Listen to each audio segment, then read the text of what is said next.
Alright friends, how's it going? Zig coming in at the top of the interview. Today I have with me Don Rauf of Life in a Blender. Now Don is a straight up Renaissance man. He's a writer, he's a musician, he's an actor, stage actor. This guy's done it all. He's super inspiring, endlessly curious, and before we get into it, we're going to listen to a song off their new record, Satsuma. Here is Soul, the record, Life in the Blender. Check out this record, friends. This record is a straight banger. I cannot recommend it enough. So when I started looking at Don's history, he's an author, and he's written like 50 books. Like, I try to go in deep before going into these interviews, and this was just very overwhelming, because where do you start with someone who's written 50 books, let alone the career in music? So it was kind of a very intimidating looking at this guy's catalog before this interview. So I've been hyped up about it, and I'm very excited to share it with you. Before we get to that, if you guys can like, subscribe, rate, review the podcast and on podcast platforms. Also, we're now on YouTube, so if you can hit the subscribe button and the bell notification, it helps me keep interviewing people and sharing this inspiration with you guys. And the podcast is mixed by Studio 44 CLE. If you have any audio needs, make sure you go to Studio 44 CLE. Studio 44. Here we go, Don Rauf. I'm just doing some sound checking stuff. You can Where are you in Cleveland? I'm in Cleveland, yep. I've only been there once, but Oh, yeah? so far, Mitzi's. Oh, okay. Cool. That was a cool bar. Yeah. And, I was passing through and also went to Grog Shop. Is that still there? Yep, Grog Shop's still there. I saw, what's his name? Oh, man, I'm going to forget now. Who did I see? Who is that guy? He's kind of like, he looks like Ron Jeremy, but he's like got this soulful voice. Oh, man, forget his name. But he's like very popular. I don't know, on the indie scene. Okay. It'll come to me one day. Okay. Anyway. Give it 20 minutes. It'll pop back up. Yeah. But Grog Shop was cool. Yeah, Grog's a great spot. I play in a band in Cleveland, and we did this, the last show we did a fundraiser for the Grog and the Beachland. We did 2 nights back to back for the whole COVID shutdown and run of shows. So it was super cool. That's great. Yeah. Luckily, everybody I know from Ohio is great. So maybe there must be something good with Ohio. Well, hopefully. Appreciate it. Our friend Chris Butler, we've worked with for a long time. And from he's the Waitresses. From the Waitresses, yeah. He produced the first record, and then he's I think he's in Akron right now, around there. He moved back there from New York. Yeah, okay. I mean, he's got a wild story because he bought Jeffrey Dahmer's childhood house. What? Yes. That's awesome. He was looking for a cheap house. I mean, he was looking for a nice house that didn't cost much, and they kept showing. I forget where that house is exactly. Somewhere in Ohio, right? Okay. And then he's looking for a house that he could afford, and the realtor said, "Well, this one is affordable." And Chris Butler's looking at it, and then he says, "Why is it so affordable?" Well, he says, "Well, I have one thing to tell you. Dahmer grew up here." Got some weird vibes going on. Right. But Chris felt like, well, what the hell? It's a good house. Yeah, he felt like it didn't matter. If you can get past that, Right. And that's pretty hard to get past for me, but it is. Most people want to feel comfortable with where they live, and hopefully that there's no history. Old houses freak some people out, but right. Wow, that's great. I keep running into Chris's name, and I just dove into the Waitresses catalog, right? And so he's got a really interesting style of writing, especially with that palette of people in that group, right? Yeah.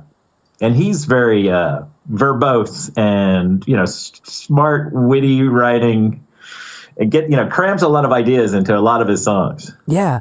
In a way that's super with that, at least with Waitresses, it was kind of like upbeat ska, and it goes by really quick, and the lines aren't normal meter per se. You know what I mean? Yeah.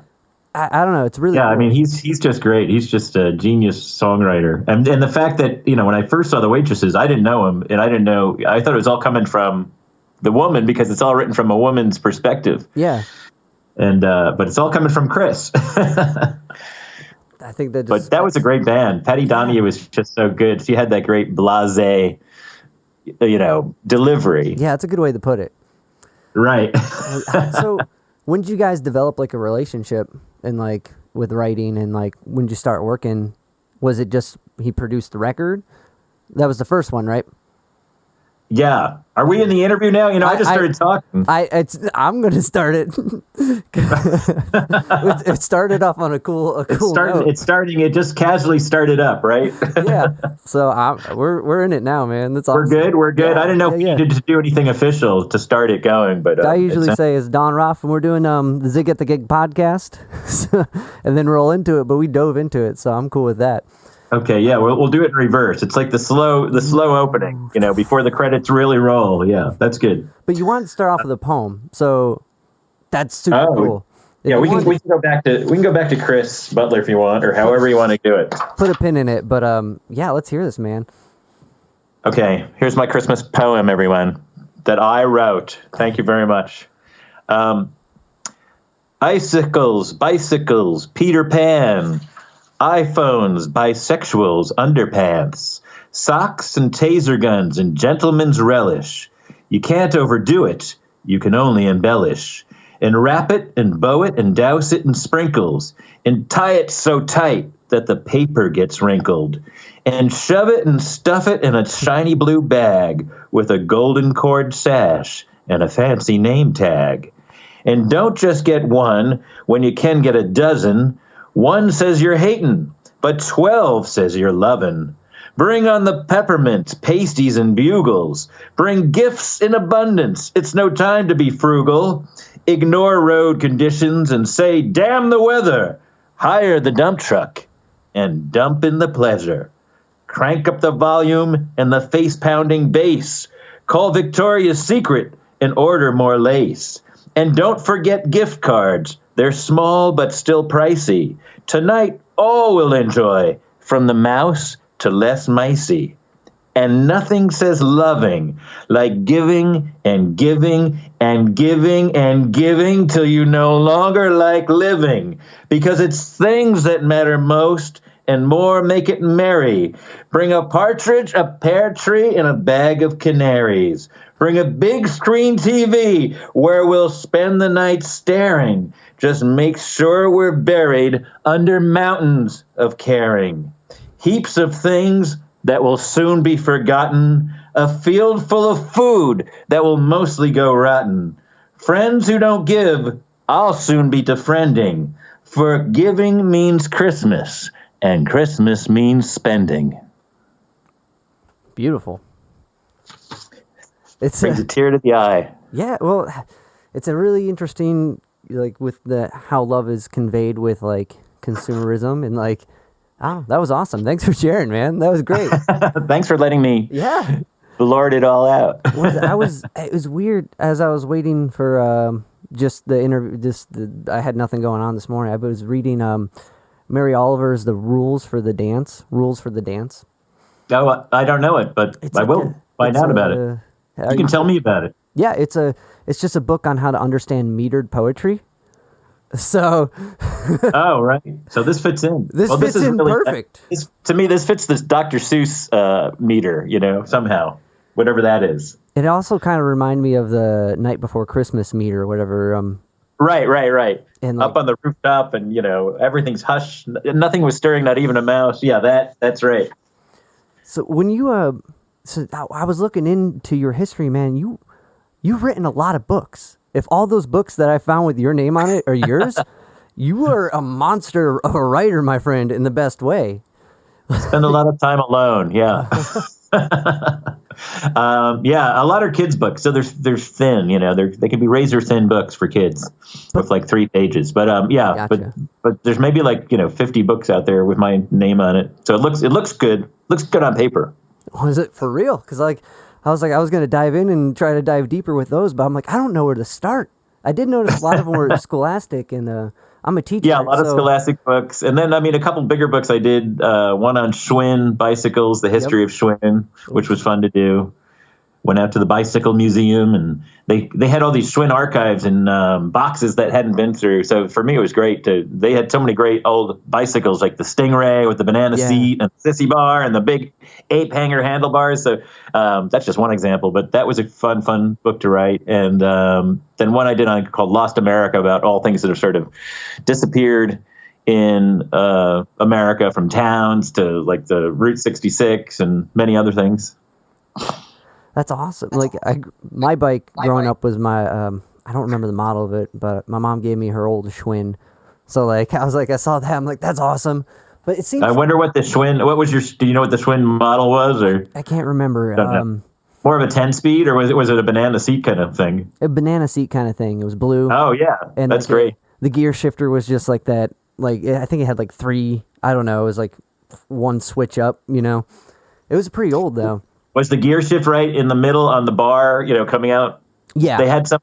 Oh, that's yeah. I think they even banned there were some of these Stingrays called crates with a K. Yeah, and they had some of them had a gear shift right on the bar, right in the middle. And I thought some of those they banned because they said people were jumping off at the time. They banned them because boys, I guess especially, jumping off and getting their crotch right on that gear shift, and they said that's too dangerous. But so when I saw that was in your repertoire, I'm like, I got to do some Schwinn research, but I couldn't find. We don't have it anymore. Like, or at least my mom doesn't have the bike anymore. It kind of I live on a road with no like sidewalk, so it got beat up. But not. I'd love to have one of those now, and even though I'm old, I feel like what the hell. I'd love to ride one around. They ride good. You know what I mean? They're a nice ride. Yeah, it could pop a wheelie and. They are really super bikes. Schwinn is still the label is bought by some company. They have the name, and they're still pumping out like new Stingrays like that with the banana seat, the sissy bar, the whole thing. Yeah. Okay, I didn't know that. Yeah, actually, now I think of it, maybe I did see one like at a Walmart or something, or at least a style, and I didn't check it out. You know what I mean? It's like, but you grew up in Brooklyn, right? Poughkeepsie, upstate from Gotcha. New York. 2 hours, basically 2 hours up the river. Okay. Last stop on the train. Nice. So biking was a thing, I'd imagine. Yeah, I mean, I was always, biking everywhere. Biking to my girlfriend's house, biking to camp out, whatever, yeah. I don't think I had a Schwinn, though. I forget what I had. Not a Schwinn. I had a 10 speed. That's surprising. I would have thought for sure had a Schwinn. That would have been the reason that book existed. Was right. He must have had a Schwinn. Don't tell anyone. But that's amazing. Like the amount of research, even in a small book, like I saw you had one on Java and one on free speech. The amount that goes into a small book is a condensed amount of research. So just to be able to take in that many topics and present it in a way that's, if it's for kids, understandable on that level. You know what I mean? You got to fully understand the subject matter to explain it to a kid. And so to come out. Yeah, you're doing a lot of homework on these subjects and talking to a lot of people and making sure you got it right and running stuff by experts. Make sure you have it correct. Yeah. So was writing always the thing? Did music come? I mean, when you stepped into music, was it like a later shift, or was it kind of hand in hand? Yeah, I'd say they're running along parallel tracks where I'm always writing nonfiction too. I mean, I studied journalism, so I'm doing one track where I'm doing journalism, and then on the other hand, doing music and writing songs and being in a band for all those years. Gotcha. Having the two lives going. So, and I can see where they kind of like meld together, and the amount of stress of I gotta get this done, we gotta put this done. Like, the gig's tomorrow. Did we finish the song? No. But all right. Yeah, and you grew up like as far as like musically playing around CBGBs. Right. In the 80s, playing CBGBs, and I always felt like when I first saw CBGBs, it was intimidating. It just seemed that way, like a scary place at first, right? But then as soon as you get in there and meet everybody who ran that place, starting with the head of the pyramid, Hilly Crystal, those people were really nice. And, I wish it was still there. I wish he was still there. Hilly was just this great character, though, totally seemed maybe off-putting at first, but he talked very slow and would say, "How are you doing, Don? Glad you could play." Had a deep voice. He was an opera singer, I think, originally. Yeah. Wow. And then started, CBGBs. But CB's turned out to be, the friendliest, most welcoming place. I always say that I'm still friends with, there's a waitress, if she hears this, Allison Aguiar, and she's married and has kids, and my family knows her family well. Still to this day, we're still in touch. That's amazing. I imagine the environment, just because of all the bands that came out of it, would be intimidating but welcoming. But I don't know. Being in it would be a whole different experience. Was that it though? Did you start with sorry, I'm coming out. I've been excited to talk to you, Don. Good. Throw it all at me. Yeah, no, it's all good. I'm thinking about it all. It's good to go back down the CBGB's tunnel with it all and think about it. And no, it's intimidating. Yeah, because you see Talking Heads played there, and Ramones, and Television, and Dead Boys, and you name it, Blondie. I mean, that's why it was so intimidating too. It's just like, oh my God, all these famous people played here. And as dumpy as it looked and run down, the sound system was superb. They put all the money in the sound system, not into the decor and not into the bathroom, which was notorious, Yeah. As I remember, at one point it was just a hole in the ground. I mean, I think the toilet was ripped at one point, and you just sort of like squat over a pit. So yeah, everybody talks about the CBGB's toilet, infamous toilet. And there's still, did you know that CBGB's, the name, somebody owns the name that maybe is part of the Hilly Crystal's family. Yeah. And they have that CBGB's in Newark Airport. There's a CBGB's. I haven't been there yet, but it's a restaurant with a name. And I mean, I imagine the bathroom there is better than I would hope. Original club. I don't think a restaurant would be able to have a bathroom like the club. I don't know why clubs can get away with having holes for bathrooms. Like speaking of the grog shop, great place, but bathrooms. Does the grog shop have the same bathroom amenities? Maybe a little bit better. I don't know how the CBGB sounds like it straight up was a hole. Grog shop's got a metal thing above the hole. See, that's fancy. I wouldn't be used to that fancy. How do I handle such extravagance? So who was around when you were playing there? Like, who were the bands that you were sharing bills with? And was it Life in a Blender? It was Life in a Blender. Okay. We've been around for decades and decades, starting, later 80s, latter half of the 80s. So we would often be teamed up with Camper Van Beethoven, which seemed to make sense. Yeah. Those guys are awesome. So we have many old CB's ads of our names together. Nice. And then there was a great band, Ben Vaughn Combo, we'd play with there. Trying to think. I mean, I can't think of all the names. We would often be put on Hilly would throw you on with bands that maybe weren't necessarily part of your sound either. I mean, I don't think we're totally punk, but I remember we played some punk nights, ska nights that we were just part of the mix. And I just think they would book him like that, and they just thought like anything goes. If you deliver it, it doesn't matter if you're different from what's going on.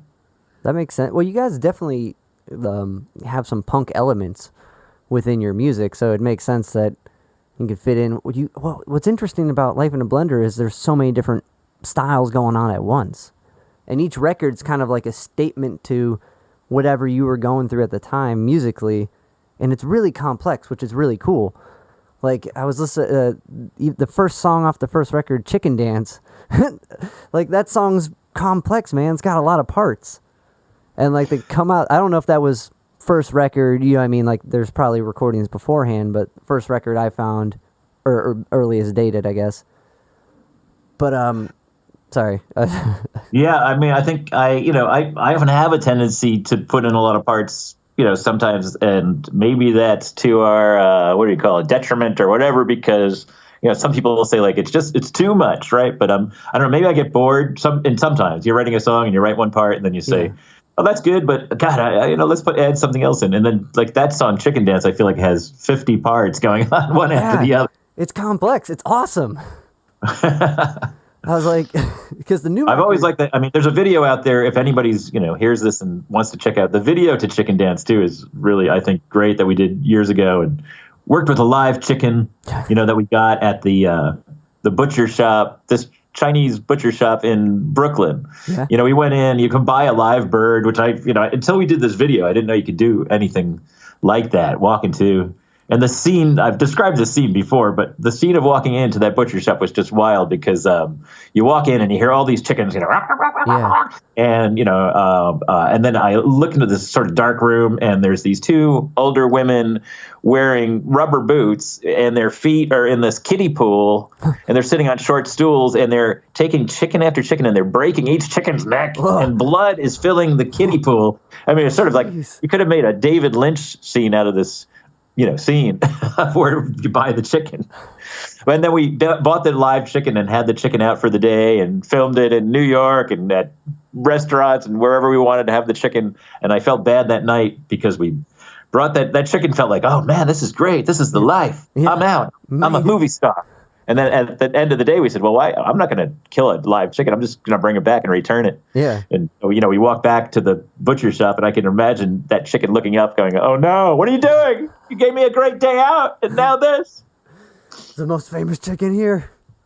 Yeah, Don't bring me back to the slaughterhouse after a nice day out. Oh, man, yeah, that'd be a weird, weird emotions watching, editing that video. Like, I wonder what's going on with the chicken. What an intense scene, though. But yeah, that song is super complex in a good way, and but I think it carries it's not detrimental to the message of the song. I feel like it helps illustrate it more with all these different movements, and with the new record, it's almost like a condensed version of a lot of movements, and it's really, I don't know if this is part of your writing style that has gone with writing books and such, but it's a really cool to watch from the beginning and all these other records in between to the newest one that came out, this complexity. Then I'm trying to think of the male song. Why can't I'm blanking right now? But that on the new record or no, this was shit. I should have. Well, the mail you got that's in the chicken dance song. Where's my mail? Oh yeah, the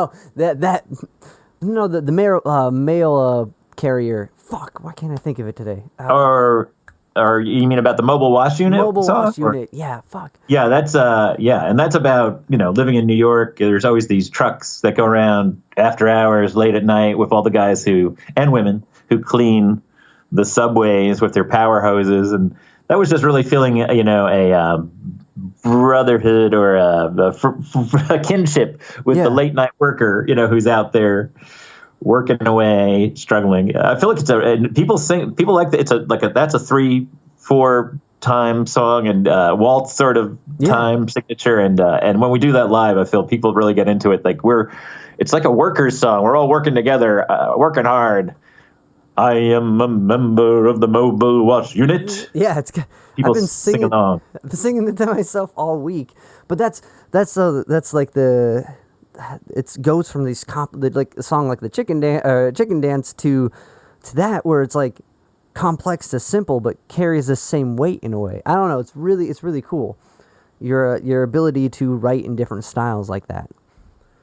Well, thank you. No, yeah, and I guess that's maybe that's sort of captures the name of the band too. That I feel like we're not married to one style ever, and again, maybe that's to our it doesn't help us become popular because everyone's like, well, what's your sound, and it's like, well, I don't know. We play around with all different. This song could be country, and this song's going to be darker and weirder, and it's all over the map. So. Well, I do remember, we would write some songs early on, and we'd try to send them out to producers or whatever. They say well, you know what? There's too many parts. That's the problem. It's not simple enough. Just do 3 chords. Cool. Punk rock, right? Right.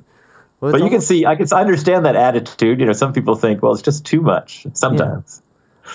But I think they all go together, all these different parts. No, definitely. No, that's why I don't think I loved it. When I got more into your discography, I was like, this is sick. Because those parts, like I was saying, they carry the message in all these tunes. And but my whole trip was how do you come up with this? Right, as a songwriter, I'm how do you keep coming up with these parts that aren't detrimental to the song? You know what I mean? Is this a kind of the jump into your songwriting process, I guess? Is this a collaborative effort when it comes to different parts like this? Or do you take a nugget of a song and like just keep. Yeah, usually. I mean, I keep my tapes of little, bits and pieces of music that are just like, I think this is a cool little riff or whatever, and then I have all these little recordings, and I think I start with one that I think is the basis, and then just keep working and working on it, and have my notebook with all different lyric ideas, and somehow it all just comes together. But yeah, I guess the whole song structure comes from me, but then a lot of the pieces, the band comes in and they really bring their own voice to all their parts. So there'll be a great drum at the beginning of that Soul Provider song on the new record, and that's Ken bringing that, and then Mark Lerner, who's the bass player, he really does come up with, we've added on all this orchestration, horns and strings, and Mark really has written all those parts, and they're all really unique and just complement the song. So yeah, I come up with the basic song structure, and then the band comes in and it just really adds on great different parts. Gotcha. The horns really kicked in this record, man. Like, I'm glad you like it. I'm totally. I mean, I hate to say I love my own stuff, but I mean, God, when I hear this record and I hear those horns, I think these guys did such a great job, and the horn parts are great. Can I give a plug for the horn players and shout out their names here? Yeah, of course. So we got Jackie Coleman on trumpet, and she's fantastic. Drew Krasner on alto sax, and Kevin Moeringer on trombone. And Jackie and Kevin have played with us before live, and then Drew jumped in. But we don't always have horns live. It's just sometimes just too hard. But they were just super fantastic on this. I get it. Like, I'm in a 3-piece, and it's hard enough to get 2 guys to show up. Let alone the horn section. Right. You know what I mean? Just to get, hey, can you make it to this rehearsal? Well, I'm kind of busy that night. And there's like a different mentality with like guitar and bass player, like rock band musicians compared to like horn players or like string players. They're like, I don't need to rehearse. Just give me the music. I'll show up and it'll be fine. You're like, man, I want that confidence. Like, yeah, I mean, it gets complex when you have them in rehearsal too. But I mean, basically, we'll have the gut core band, the bass and the drums and the guitars, and just do that and get it all down, and then add on the horn and bring them. If we do a live show with horns, we'll bring them in after we've gotten everything else down. Gotcha.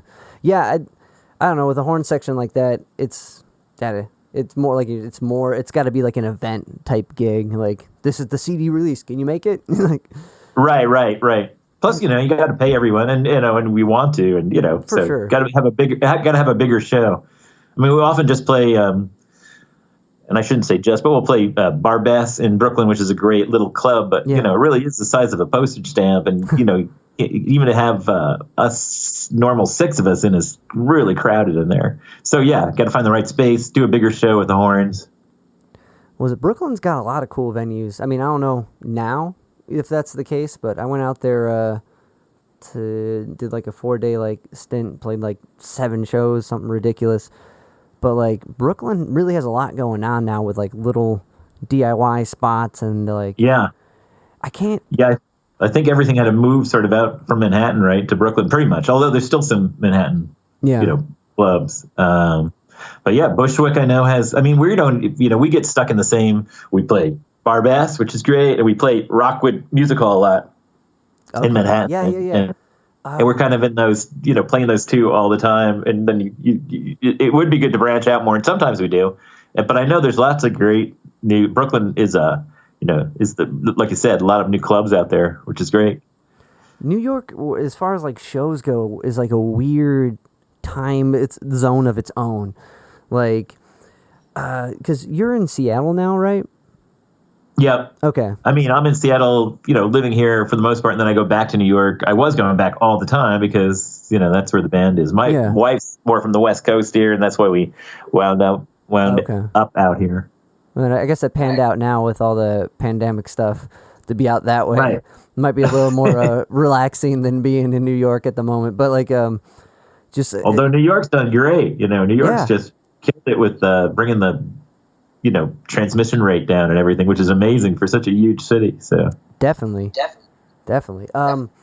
But like it just blew my mind how it worked for gigs coming from Cleveland. Like, 9 o'clock, that's the spot. And in New York, it's like, nope, Like it's like midnight's a good spot. 9, no one's out. No one shows up. Although, yeah, as you know, now here we are old and creaky, and we're like, hey, can you get us on at 7 o'clock? We'd love that. But yeah, New York was even more. I was looking at old ads that we would play back in the 80s and 90s, and shows would start, the opening band. We were an opening band at the Peppermint Lounge for this band called the Windbreakers, and I was looking at the ad. Life in a Blender opening, midnight, Windbreakers, 2 a.m. It's like, oh my God, is that how the shows used to go? I think that's just a New York thing, because I thought for sure, we got 9 o'clock. We played, our first New York gig was in Harlem at the Shrine, which was like a place decked out kind of like Fela Kuti style. And like, yeah, I think I know that place, yeah. It's a real cool spot, and I don't know if you're a fan of Fela Kuti, but that's like a super rad place to find that exists. Like, right. We got there at like 9, like, this is going to be perfect. It's a great gig, and no one was there. Because that was too early. Yeah, it was way too early. Like, midnight, the other band comes on or whatever, and like, they get a huge crowd. I'm like, what did we do? Yeah, I know. Yeah, New York does seem to have the later hour. Well, the 24-hour city does it that way. But I mean, the rule was that you would, you get off work, you come home, eat, and then take a disco nap for hours, and then wake up. Oh, it's 11. Time to go out. That's the only way I think you could do it. Like, a few weeks I spent out there, it was like I was manic about. There's so much going on, just all the time, everywhere. If we can play 2 gigs in one night, what is this place? You could too. And like, it was and it was fun. Like, it was. I needed this. I knew I couldn't live there, so if not, I would just be going crazy all the time. You think it would be too busy for you? Just too much going on? I think if I go there for like a set period where I'm just like manic for like that month or whatever, and did as much as I could, because if not, I wouldn't focus. Like, to write, which is, I guess, this weird build up into this question.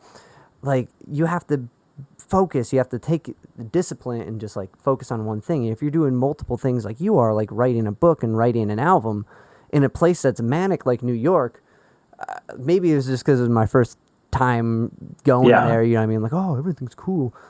But like, the discipline to do that has to be, you have to be fairly disciplined. And like, I guess for your career, like, did this discipline kind of come from writing novels at first, or like, and then branching into music, or did the music mentality of writing and like the discipline it takes to put on shows and do that whole bit play into the writing these novels? Well, that's a brain twister question. I will say, though, let's see. I'm just going back to thinking New York, too. It's so busy that you would find your space and time there. It feels totally frenetic and insane at first, but it does calm down. And now when I go back to New York, I feel calm there. I'll be in Grand Central Station surrounded by, people whirring around me, and I'll feel like, this feels relaxing. But I think you find the space and time in New York, and you get the discipline too, because there is a competition there. You feel that's weighing on you or pushing you, and you feel like, well, if you're going to make this work, you gotta carve out the time and make it work. And plus, when you have the band meeting for rehearsal, say, and you want to have a new show and you want to have new material all the time to keep people coming and interested, that you feel like, well, you just got to be disciplined, because you have to put on that next show with new material. You have to come into your rehearsal with new stuff. So I feel like you just feel like, if I don't have that, if I don't sit down and be disciplined, I'm not going to have that. And people say, "Patooey on you." That's what they'll say. So was the music what led to writing, like, or was this just like through journalism that led to writing books and novels? I mean, it was just like, how am I going to make money? Got it. Not going to make money with the music, maybe. Yeah. So with the writing, and then is writing going to make me much more? No, but at least I can make some and use that. Yeah, so I've just always been involved with work that's day job work's always been writing, and been lucky to find books and all that. I mean, now I actually write a lot of medical articles online for this website. I mean, it's no secret. Health. Everyday Health. You can find me on Everyday Health. Wow, man, that's such a cool practice, though. To have that discipline to be able to look at all these things and write up this blog or this book, and then able to make it do complete artistic freedom with the music is like, I mean, it sounds like a lot of pressure, but it sounds awesome, Yeah, I mean, to me, it's not. I guess not pressure. I just, if you're I would think if you're naturally curious, that it's not as much pressure. And really, every time I'm writing articles here, I'm feeling like it's all about the questions you're asking. You just got to keep saying, well, what questions do I want answered on this project or this article? So if you have like a whole list of great questions, that's always the key for me to get these articles done, these books done. Wow. Well, that's I don't know. It's an endless inspiration then, because you turn out a lot. So a lot of questions, man. I have a lot of questions. Yeah, if you're curious-minded, just go for it. I think, jump on into writing and see how it goes. But yeah, it's hard to do. I mean, of course, it just seems like writing is just a hard to find ways to get paid for your writing. Yeah. Like with music, how do you get paid for your music? That's always been the challenge. There's like, if you want to do this thing, you mold it to fit whatever gig you can get, and be like, I'm a DJ now for today, like whatever opportunity it is. So that, I don't know, that's super cool. It's super. Anybody in a band knows the hustle of just trying to get paid for a gig, or even just just a real low pay way, at least in the beginning. Yeah. I mean, in New York, you can't really be like having low pay. Rent's pretty expensive. Yeah. So anybody who can make it just as a musician, I mean, that's amazing. And especially now, what do you sell? I mean, you sell some product at a show, T-shirts or whatever, but then everybody's like, so many people, well, I'll hear it on Spotify, and then I'll get my point, 000 times 10, 1 to the, cents, right? Yeah, and it's weird because, like, it kind of goes back to with the whole genre thing, like, Spotify markets your genre to this playlist, to this thing, and when you're a band like Life in a Blender, where you blend all this different styles and stuff, and you don't necessarily fit that algorithmic push, you know what I mean, that 0.0 cents is really even harder to obtain. Right. When you can't just slot it in and say, okay, I want to hear polka music, and you don't fit under one category. So then where do you slot in with Spotify? Who knows? I don't know. I mean, yeah, we certainly don't get much from Spotify or other online things.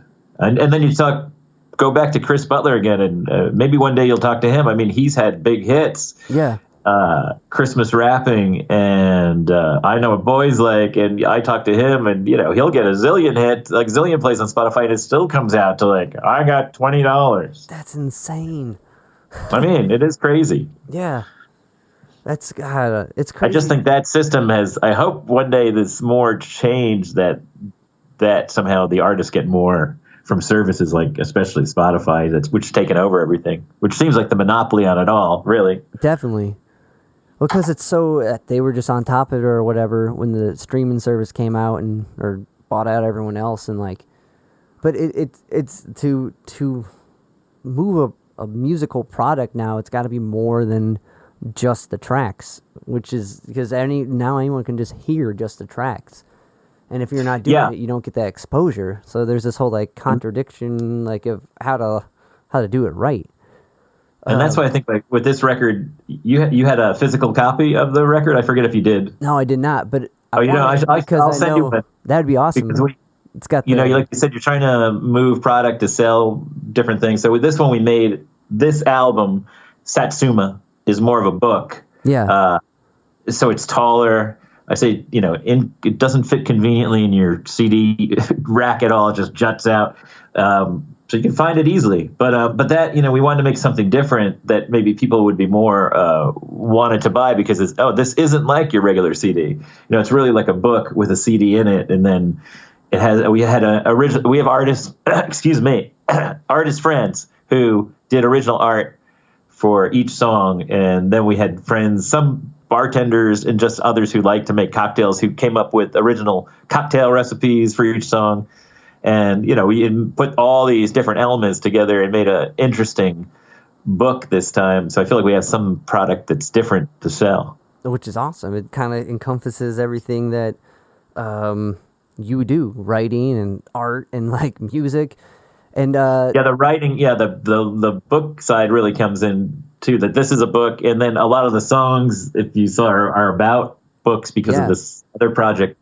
I'm involved with the Bushwick Book Club, which Susan Wong in Brooklyn had started about, all these, she brings together all these different artists and musicians who will write an original work about a book for each show that she puts on. And then this idea that she's done where artists are writing songs about books is really taken off. And there's branches of the Bushwick Book Club now in Brooklyn and Canada, and out here in Seattle, there's a huge one. And there's one in Los Angeles, and just all these different towns across the country now are doing Bushwick Book Club nights.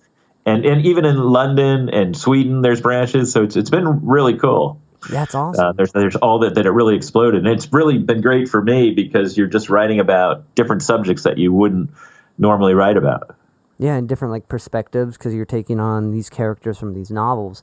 I think. Yeah, it definitely has pushed me. And on this new record, an example with that, there's this "Ocean is a Black and Rolling Tongue" song that we have. Yeah, the last one. And that's totally dark. I said that's the first song I think I've written that has zero humor in it. I mean, it's about a hitman with a hammer, a story that Jonathan Ames wrote. And he's usually a funny writer. He's written Bored to Death and all these other great funny books. And then he wrote this novella that's just a total film noir type of story about a hitman with the hammer. And so it's just totally bleak and dark. And it was great for me, too, because, hey, I've never written something so dark. Was it? That's only can come from taking other perspectives like that. And like each song on it is like comes from another one, right?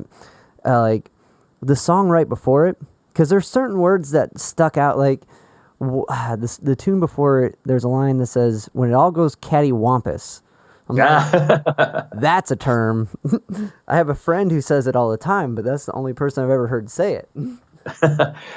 Yeah, maybe this is the only song that's ever used the word cattywampus. We'll say it right here. We'll coin the term. I'm going to take the title. I'm calling up Guinness Book to make sure that we get that title.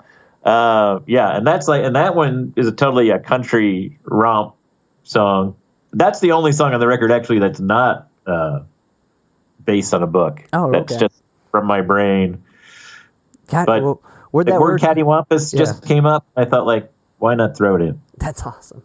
See, I thought for sure, coming from these novels, I'm like, that has to be one. No one just throws that term around. All right. The curse of reading too many books is oh, man, he's throwing in he's throwing in that fancy cattywampus word now. Now I feel all cattywampus. I don't know where it's coming from. the arrangement. We did throw that out we did say that could be a title for the album, Cattywampus. Yeah, that would be no. I mean, the one that you've picked, kind of is like Mighty Bushi. I don't know. Right, that's Satsuma. Yeah, I'm a Mighty Bush. Yeah. I'm all great. Oh, great. Yeah, I'm a huge fan, and that probably started the trigger for that title, Satsuma, because he has a line in there that says, "You're about as edgy as a Satsuma," and I thought that's hilarious. And anyway, Satsuma is just a good, juicy orange fruit that, and I say it sounds like like in Batman when they hit somebody, Satsuma, or something you yell when you're doing a karate move or something. Definitely got that. I'm trying to think of the word for describing words with sounds. Onomatopoeia. Yeah. There you go. Right. It's just a great word. Yeah. I mean, Cattywampus is a good one too. Those are both good titles. Maybe the next 6 songs could be the Cattywampus. Cattywampus, yeah. Or Satsuma's like Eureka, Satsuma! Yeah. I found it! I found the treasure! Satsuma! Or when you charge forward. Oh, now I'm getting all new ideas. That's all. Well, charging forward. This will be the first part of it. But yeah, the second to last tune, the arrangement on it is really the composition on all these tunes kind of, I mean, we talked about a little bit with horns, but with the banjo and all these, where like it gets loud and quiet, and like when the vocals are doing the muffled thing and then like blended in with the regular sounding singing, like it's so well done. Like these 6 songs are strong, like definitely. Oh, great. Yeah. And I have to say, like that, a lot of that dynamics in the songs, Al Houghton, the guitar player who owns Dubway Studios and is the owner of Dubway Studios. He produced everything, and we've been all together for years, and he just did this time. He's always does a phenomenal job, but this one just felt like extra great production. So all those effects and things going into the distance and forward and muffled voices, etc., and then suddenly out front, all really amazing stuff that Al did. It delivers. It really does deliver. It's a great set of tunes. Can I plug every band member too? Yeah, briefly? Please. I have my intros. I always introduce the band in shows, so yeah, I'll give it a little. The rage puppet with it. I use the angry sheep puppet. Is that what you said? Yeah. I have an angry sheep that I use a lot in shows that yells at the audience. We incorporate some puppets. Yeah, the sheep can yell. He'll say like, "If I get one message across to you tonight, it is this: no one likes you. Stay dressed to succeed. More clothes good, less clothes bad. Wear wool." Anyway, he yells at the audience. And I didn't know if he was like an introduction puppet for the band. Yeah, he's a bit of an introduction puppet. But also, I'll say here, which band member do you prefer? Al Houghton, tempting you to get lost in his dense, prickly thicket of his hirsute torso? Or is it Ken Meyer, whose wagging, beckoning finger captivates you with its raw, organic masculinity and scent of marzipan? Or do you prefer Dave Moody with his shape-shifting androgyny that confounds and sends you into spasms of unzipping? Or perhaps your choice is Mark Lerner, who beneath his priggish exoskeleton has imprisoned a daredevilish ne'er-do-well. Wouldn't you like to wind up in a tight crawl space with whatever is trapped inside of Mark Lerner? Or maybe you prefer Rebecca Weiner, wearing nothing but the cap, and giving her, this won't even make sense. Sometimes you start reading stuff. Anyway, giving her plaintive mating cry, which pierces the air and causes an intense burning of pleasure in the ears. Okay, there's my intro for the band. That's epic. That's awesome. I love how immersed in every type of art you are, like through writing and music and performing with the Blowhole Theater. Like it's a Renaissance man of arts. It's very impressive, and the fact that you can deliver fully, even like with this intro and these lamb puppets and all these different ways to express is super inspiring. Well, that's good to hear. Sometimes I feel like, you have a compulsive tendency to just like overdo stuff, and for me, and then it's, it's like it's an illness that can't be stopped, just doing all this weird creative stuff. So I think it's so important though, because that one of those things you do, if it's the puppets or if it's the band or if it's the writing, is going to inspire that one person to go down their puppet rabbit hole or whatever. And yeah, I hope so. We need more people down a puppet rabbit hole. There's plenty of room down here in the puppet rabbit hole, so come on. Not enough bands use puppets. But, that is true. That is true. We're trying to lead the way. I have a chicken puppet too that I sometimes use, but that's awesome. Did you ever do anything with No, you guys did. You guys did stuff with They Might Be Giants. They had like a puppet bit in their early days. Yeah, I guess they would have a giant head or something. Yeah. We did some. We would play with them, and John Linnell's on an early record, and Al Houghton, the guitar player, producer, Dubway Studios. They did their first 2-3 records with Dubway and Al. Okay. So there's a lot of crossover there. Mark's played with John Linnell in solo projects. I know when he did the stuff about the states, songs about states. So, okay. Yeah. They were part of. We're all part of the same. Maybe scene that's going on in the, starting in the late 80s and going on. when there's just, I don't know, it's just so many, at that point, so many crazy, to me, more crazy independent bands playing. But, maybe it's just because that was the golden time for me starting out. There may be still crazy, strange bands. There's always some weird club that you don't know of, and someone's doing something that's inspiring their own little scene somewhere. There's the oasis of creativity in every nook and cranny.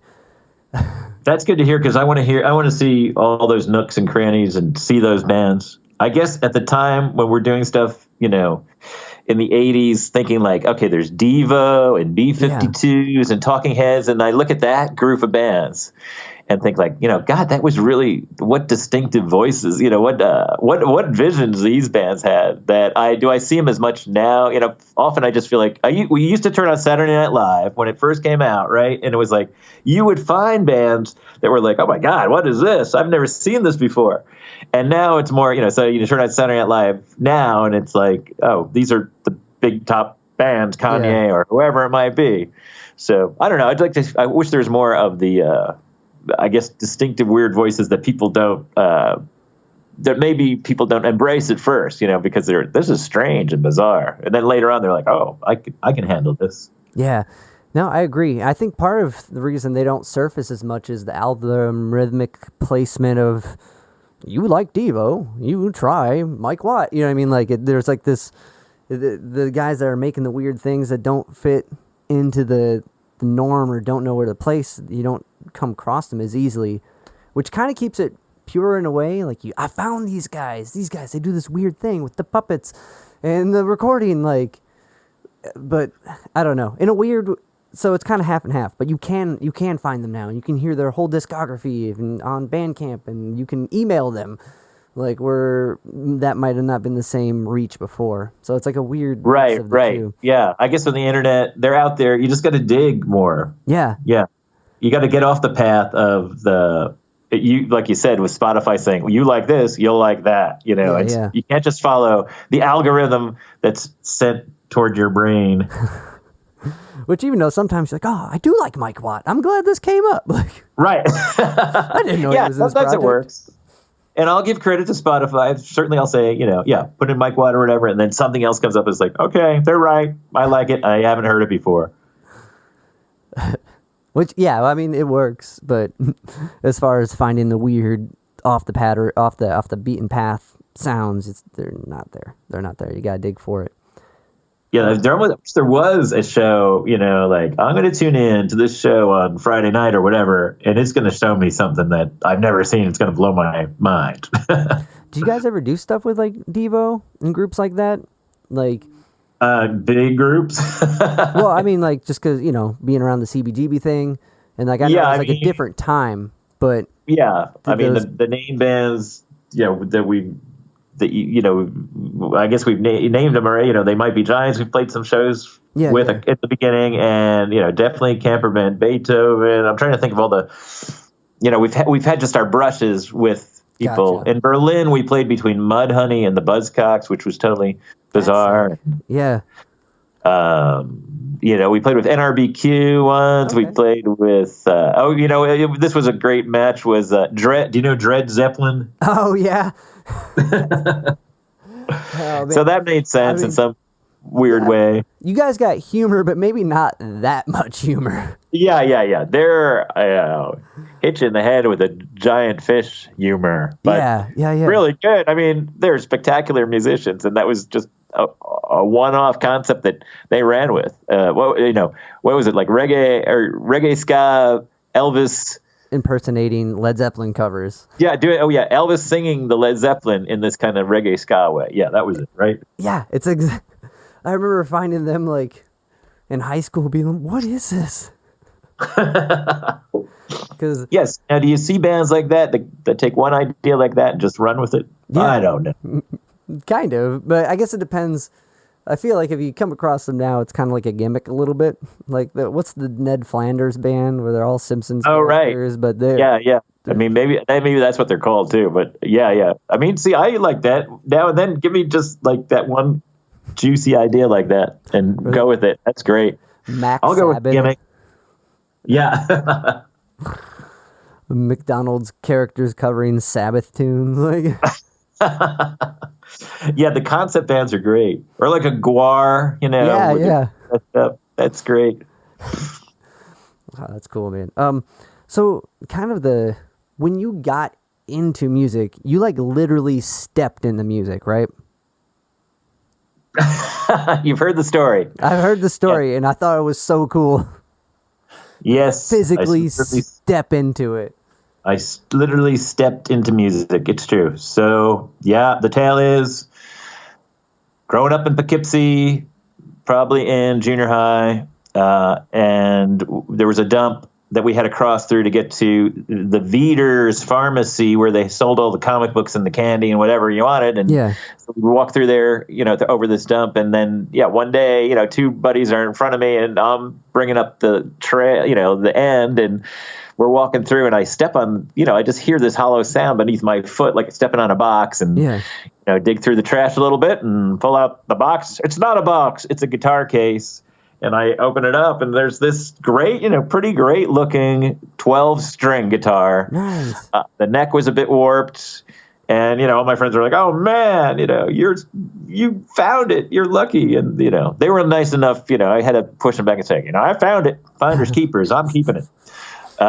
So yeah, I was lucky to wind up with the guitar, and that just took me down the trail of saying, like, I got to, try writing my own tunes on a guitar. And I used that 12-string for a bit, but it was a bit warped, and I then traded it in for a 6-string. I always wondered why. It was a pretty decent guitar though, and I've always thought, who takes a guitar and says, like, that's it, throw it in the dump? I didn't get the gig, I'm out. Do you know right, I thought, like, I'm writing these love songs for this girl I love, and then she rejects them. He's like, that's it, throw it away. This thing doesn't work. Yeah, this doesn't work. It's supposed to, be the love juice through this guitar. I'm getting rid of it. But his loss or her loss of the guitar was my find. And yeah, that took me down the music trail. Do you remember what kind of guitar it was? I can't, I wish I did. I don't remember what kind that 12-string was, but it was a 12-string. And I remember thinking, like, this is hard to tune. Yeah. It's hard enough to tune 6 strings. Double it. Except I mostly play 12-string guitars, and my first. Oh, you do? Yeah, the first one I got, a friend gave me that he garbage picked. Oh, really? There's something here. It's so weird. And I think it was like a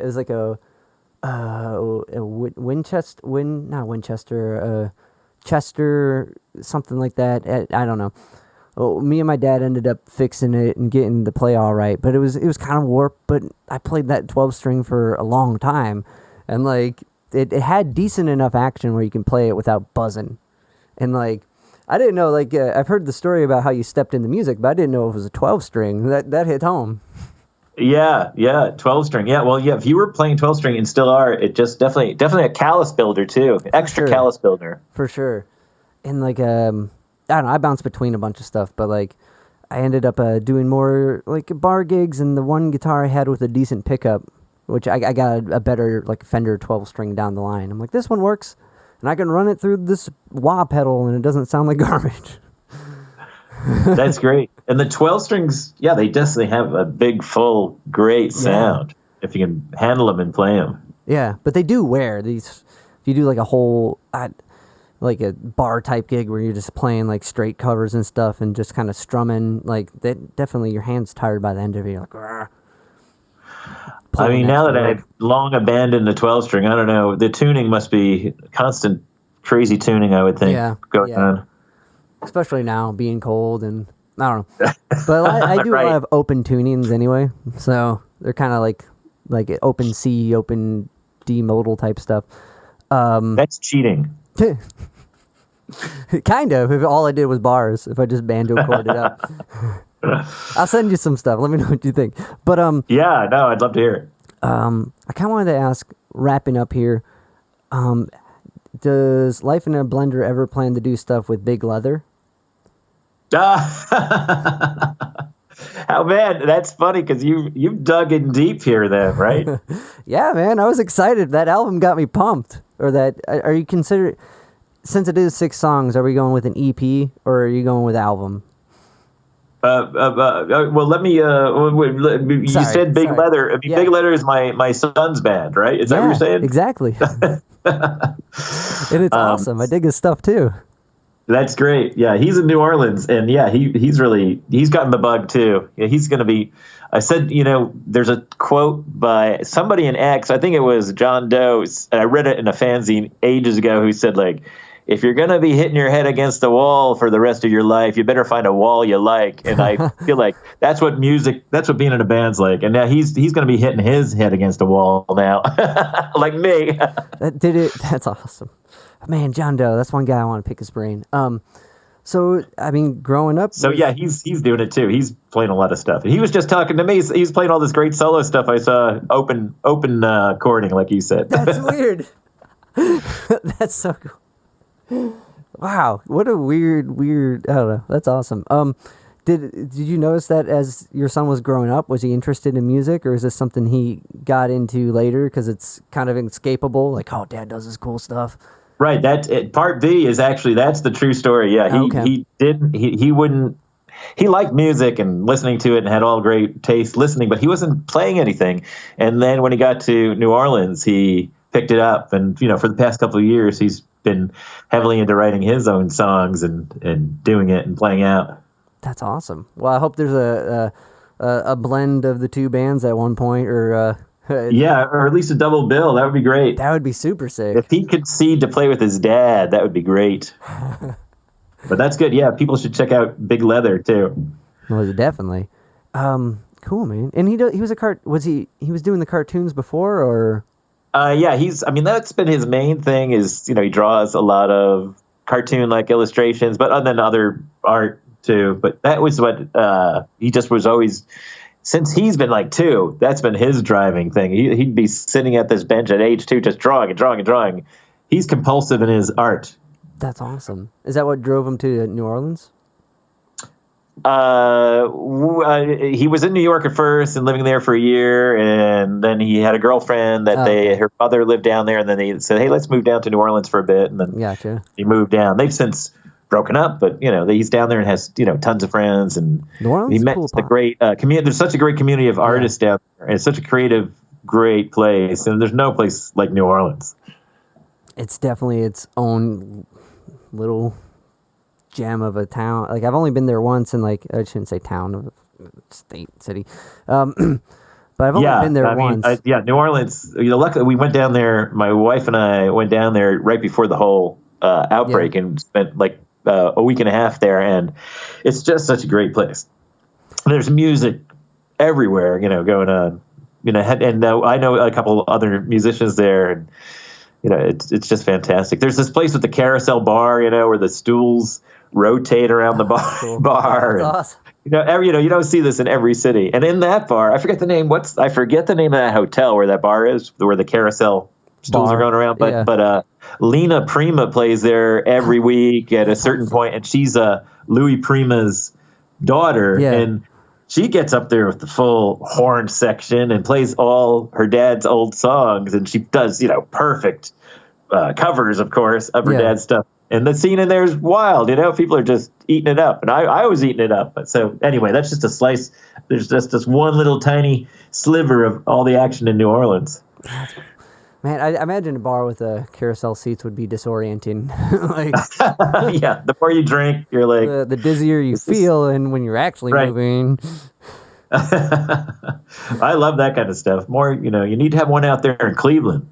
Carousel going around. But you have Mitzi's and other places. There's a place called the Fun House. I bet we can make it a little more fun with some spinning. Is Funhouse? There is still a Funhouse here too in Seattle. That's a punk rock club. That's even cooler. I don't think Funhouse is it's more like a circus game themed thing. It's not like a Cool Stooges themed Funhouse, which would. Oh yeah. But cool. Well, man. I know Cleveland's got its highlights. Oh, definitely. And its weird side. Definitely some weird energy coming out of Cleveland. Do you did Life tour a lot? That's a weird way to put it. I'd say we toured some, and that's what, Mike Watt was asking me that, and just was like, why didn't you go to California? I was like, well, we Get out there. Yeah, I mean, Minutemen were hardcore touring. I feel like they were playing like every day for years and years and years. But we just did out to the Midwest. Went out to Chicago. I remember we played a great show with Scrawl, that band called Scrawl out there, which I don't know if you know them, but that was fun. Went out Chicago, Michigan, up into Canada a bit, and then dipped down south into like as far as maybe Kentucky, but then just didn't really go. I don't know. We just didn't go far and wide, and did a couple shows abroad. Particularly this, we did a little jaunt into Germany once, and that was really great. Wow, that's cool. But not extensively. We didn't tour extensively. We just keep going back to New York and sort of have a core thing going there, and that's been. We should do it. Yeah, no, for sure. Now it'd be a little harder, but I don't know how you're doing it now. I mean, I hear some bands, including my son's band, Big Leather, going to some outdoor gig and leaving New Orleans, going to Alabama. Doing some sort of safe show outside, and so there's some gigging going on, but it's certainly pretty much shut down. Yeah, it's not the same. It's not the small clubs where you meet all the people that are going to book you the next time you're back. It's definitely, it works, I imagine, for acts that already have a huge draw and can kind of make that cut and raise those ticket prices. You know what I mean? But as far as a small hustle, unless you know someone that's going to supply a safe environment, it's it's definitely a trickier haul. Yeah. I mean, hopefully we all hope it's going to be changing soon. Seems like we're on a good path, although right now everything's off the charts, horrible, but with the vaccine and it's all coming. Hopefully. Hope fingers better crossed. Better things. Sounds like you've been out there touring along the way too. You've done it all. Yeah, a little bit. Not as it's all on one person. I do all the things so I'm always like, how do you do it? How'd you guys do it? And I'm like, who do I email? How should I address them in the email? That hustle, that organization. People don't realize how hard it is. Oh, yeah. No, there's a lot of discipline, which is why it would make sense that if you're doing the band thing, that discipline would pan off into the writing thing. Before that B makes more sense to me, but that's just my perspective. Watt's really as far as, did you do his radio show, the Pedro thing? Yep. Okay, just cool. Last Monday. Oh, okay, cool. Yeah, man, Watt's a character. He's awesome.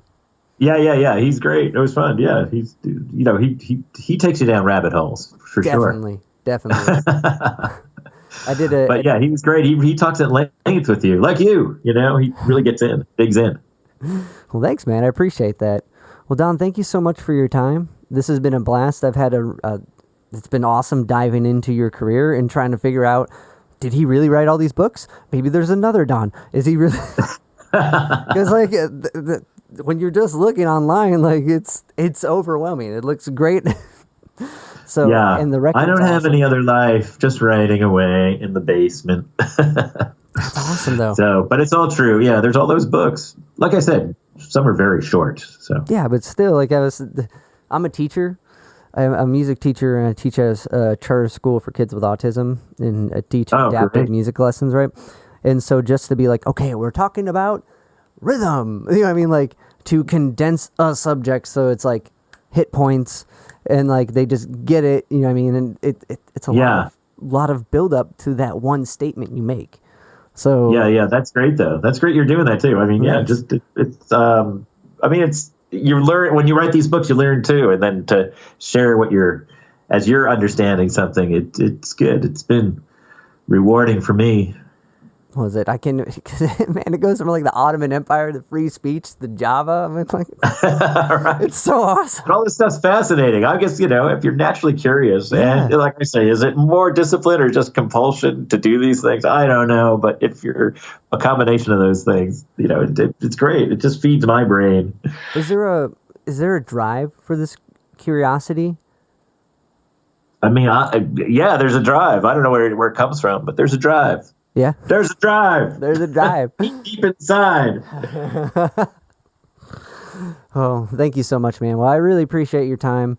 And Yeah, thank you. This has been great. And, yeah, thanks for putting it out there. Can I say, people can go to lifeinablender.net and they can hear everything streaming. You can hear it for free streaming. And if you like it, you can buy it too. But it's all there at, lifeinablender.net. There it is, right there.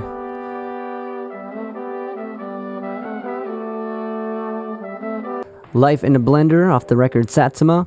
Check it out, friends. All right, stay tuned for the next one. Thanks for hanging.